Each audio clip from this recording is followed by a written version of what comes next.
Aquí tenemos un mapa muy simple de sodio y sus compuestos. Aunque aquí no aparezca destacado el carbonato de sodio, conviene dejar claro que las fuentes más comunes de sodio para la preparación de compuestos en el laboratorio son la sosa solvay, carbonato de sodio, la sosa cáustica, el hidróxido sódico, que sí que hemos colocado aquí, y el sodio metal. La mayor parte de las sales de sodio se preparan por tratamiento del carbonato sódico o del hidróxido sódico con los ácidos correspondientes. Cuando se parte de carbonato sódico, hay que utilizar la cantidad estequiométrica para asegurarse de que no queda carbonato sódico en la disolución que podría contaminar la sal que se desea preparar. Es conveniente también calentar la disolución a ebullición unos cuantos minutos para expulsar el CO2 liberado.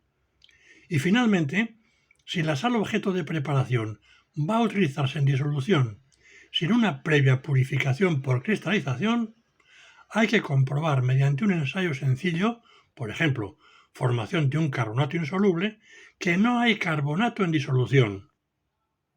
Bien, aparte de lo dicho, comentaremos los principales compuestos que pueden prepararse a partir de sodio y cuya síntesis está bien descrita o bien en Brouwer o bien en Inorganic Synthesis. Podemos empezar simplemente por aquí.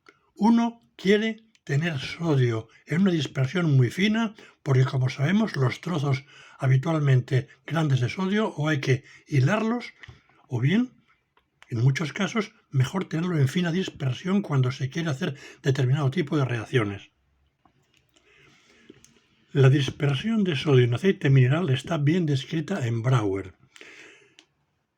Se pueden conseguir dispersiones con una viscosidad similar a la de hidrocarburo, pero cuando son muy ricas en sodio, pues ya no son tan fluidas porque aumenta la viscosidad, sobre todo cuando tienen más del 50% de sodio o se ha añadido mucho ácido oleico, que es frecuente añadir en este tipo de preparaciones.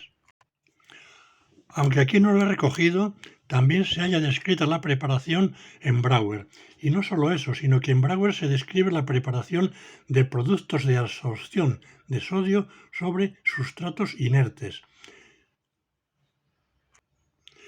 Creo que conviene recordar algo que yo creo que conocemos todos, que es que el sodio reacciona violentamente con el agua liberando hidrógeno y por consiguiente también reacciona con el agua que tenemos en la piel. Y que el hidrógeno pues es inflamable muy fácilmente. Así que produce quemaduras en la piel, aunque no se incendie, que no es lo frecuente. Preferiblemente hay que manejar el sodio, pues eso, bajo aceite mineral y en atmósfera inerte. Y luego cuando queremos eliminar el sodio que nos sobra, bien de estas dispersiones o bien de sodio hilado, pues tradicionalmente se eliminan con etanol. Pero como el etanol es relativamente caro, se puede hacer incluso mejor con isopropanol, que es bastante más barato. Y luego al isopropanol le añadiríamos porciones de agua, de tal manera que al final hasta incluso no utilizaríamos demasiado isopropanol, sino que esencialmente la reacción sería prácticamente la de sodio con agua, pero suavizada por el uso intermedio de alcoholes. Bien, la amalgama de sodio o en general las amalgamas de sodio son importantes en síntesis orgánica sobre todo. La preparación está descrita muy bien en el primer volumen de Inorganic Synthesis en la página 10. Hay que destacar que las amalgamas de sodio son líquidas cuando la cantidad de sodio que hay disuelta en el mercurio es inferior al 2%. La que se describe aquí en Inorganic Synthesis es aproximadamente del 3%. De manera que la temperatura de fusión anda por encima de los 200 grados. Fijaros que la preparación se lleva a cabo en parafina, y es que la reacción entre el sodio y el mercurio es muy exotérmica y produce fácilmente salpicaduras que son muy peligrosas. La preparación del hidruro de sodio que tenemos aquí descrita Decía que la preparación del hidruro de sodio, tal como se dice aquí, es interesante porque partiendo de dispersiones de sodio, pues resulta como muy fácil porque son muy reactivas frente al hidrógeno a temperatura no demasiado alta. Y claro, este hidruro de sodio es muy útil en síntesis porque es un agente de protonante muy efectivo. Aquí hay un ejemplo de tal comportamiento partiendo de este pentafluorofenil ciclopentadieno, que se puede transformar en la sal sódica o el derivado sódico mediante esta reacción tan sencilla.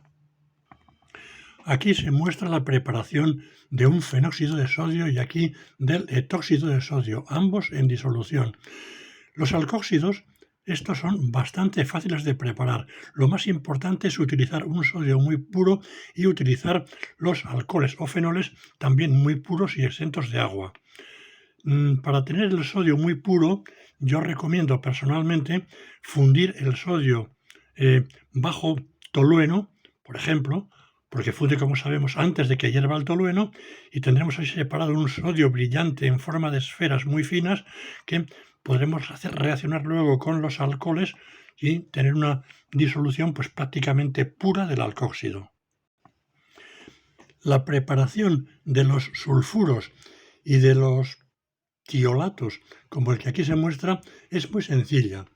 Fijaros, aquí se muestra la preparación a partir de sodio, pues con sulfuro de hidrógeno en el primer caso, o con el mercaptano en el otro. Pero también es posible hacerlo como se muestra aquí, aprovechando que un mercaptano es más ácido que un alcohol. Bueno, pues entonces se puede tratar el alcóxido que hemos preparado antes con el mercaptano y de forma limpia, pues tendríamos la disolución. Y también se podría este hidrógeno sulfuro de la misma manera o de forma relacionada. No he comentado aquí algo relevante, que es que en la preparación de un fenóxido de sodio se utiliza dioxano, pero no por cualquier razón, sino porque es que resulta que este compuesto sólido que no se disuelve en cualquier cosa y cuando se disuelve es para descomponerse, se disuelve bien en dioxano. Aquí se describe la preparación del ciclopentadienuro de sodio en dimetoxietano, que es la glima que decíamos, ¿verdad? Bueno, pues esta preparación es interesante porque el ciclopentadienuro de sodio se utiliza muchísimo en la preparación de otros ciclopentadienuros metálicos o no metálicos por reacción con halogenoderivados, ¿verdad? Bueno, esto en principio es incoloro, pero cada 2x3 cuando uno lo prepara de esta forma le va a aparecer un color rosado. Esto es muy frecuente. Bueno, se piensa que es debido a impurezas, pero es como muy habitual ese color, ¿eh? Nada raro.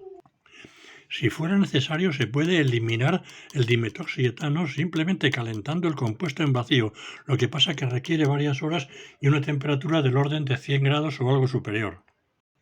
Ya de paso comentar que si alguien quiere el ciclopentadienuro de sodio anhidro, otra forma de obtenerlo es mantener a reflujo el sodio en diciclopentadieno hasta que se obtenga la transformación completa en un sólido blanco y luego eliminar el exceso de diciclopentadieno pues a vacío.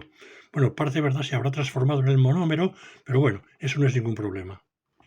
Aunque se puede preparar de modo similar el derivado del pentametilciclopentadieno, este que vemos aquí, es más conveniente prepararlo a partir de la sodamida, tratándola con el pentametilciclopentadieno en tetahidrofurano y en caliente, ¿verdad?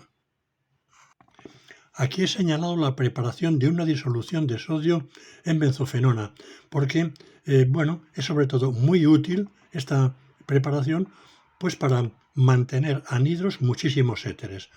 La disol es de color azul o púrpura incluso, y bueno, el hecho de que esté así significa no hay agua, ni hay ya alcoholes en los éteres que estamos purificando. Esta preparación ya la hemos comentado, pero lo que no he comentado es que también se puede preparar una disolución de ciclopentadienuro de sodio en muy poco tiempo si en lugar de utilizar glima utilizamos diglima. En media hora se consigue tal como se describe aquí. Aquí se muestra la preparación del trifenilmetilsodio a partir de una amalgama de sodio. Es interesante porque este compuesto y los relacionados resulta que prácticamente no sufren acoplamiento de Würth, de tal manera que son fáciles de preparar. Bueno, La preparación del peróxido de sodio por combustión del sodio en oxígeno, bueno, pues es interesante, se puede hacer también en aire, obviamente, y es interesante porque no se llega al óxido de sodio, se llega directamente al peróxido.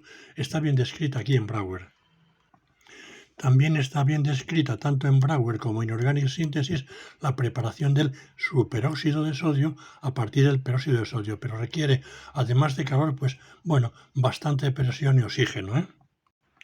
Como ya he dicho antes, la preparación del hidróxido de sodio no se lleva prácticamente a cabo nunca en el laboratorio, pero si se quiere, aquí se puede hacer, por ejemplo, pues tratando el sodio con agua. Ya hemos dicho incluso que si utilizamos agua pesada, pues tendríamos el hidróxido de sodio deuterado, por ejemplo. Bien, y hay otra opción que he puesto aquí, que es tratar con hidróxido de calcio, pero esto es el carbonato de sodio, es una caustificación de la sosa Solvay porque se forma carbonato cálcico insoluble y nos queda una disolución de hidróxido de sodio. Esta preparación de carbonato de sodio ultra puro es curiosa, está descrita en Brouwer, es curioso decir en el sentido de que es que, bueno, se pasa por nitrato, se pasa por el oxalato para llegar a un carbonato sódico muy puro. Bueno, pues bien está. Y aquí tenemos una preparación del hipoclorito sódico pentahidrato, pues a partir del hidróxido sódico tratándolo con cloro. Obviamente se produce una desproporcionación, tendremos el cloruro de hipoclorito, hay que hacerlo a temperatura baja para que no se desproporcione el hipoclorito y se llegue a clorato, y bueno, pues por eso vemos aquí 0 grados, luego menos 40 grados, hay que separar, hay que separar también el cloruro de sodio, que es menos soluble, y tendremos una disolución saturada de cloruro de sodio desde la que se puede cristalizar el hipoclorito, aprovechando que el cloruro de sodio no varía prácticamente nada de solubilidad en función de la temperatura. Y finalmente un par de preparaciones, la del fluoruro de sodio a partir del carbonato de sodio, descrita utilizando ácido fluorídrico del 40% y utilizando un recipiente de polietileno. Si uno tiene teflón, pues mucho mejor. Pero cuando esto se hace, yo creo que el teflón no era tan accesible como el polietileno. Bien, y el peróxido de sodio hidratado, antes hemos visto cómo se podía preparar la nitro, es mucho más fácil y sencillo preparar este octahidrato porque es tan simple como tratar el hidróxido de sodio con peróxido de hidrógeno a condición de que la temperatura no sea muy alta y luego precipitarlo con etanol. Otras síntesis de interés, o por lo menos que a alguno le puede interesar, son las que se recogen aquí y que aparecen en Brouwer inicialmente, luego aparecen en Inorganic Synthesis, este es Synthetic Organometallic Chemistry, y esto es, bueno, pues mi libro en el que tengo recogidas muchas cosas de síntesis, el de química para el laboratorio verde, que no sé si conocéis. Bueno, lo del KIV significa experimentos para el laboratorio de química inorgánica verde.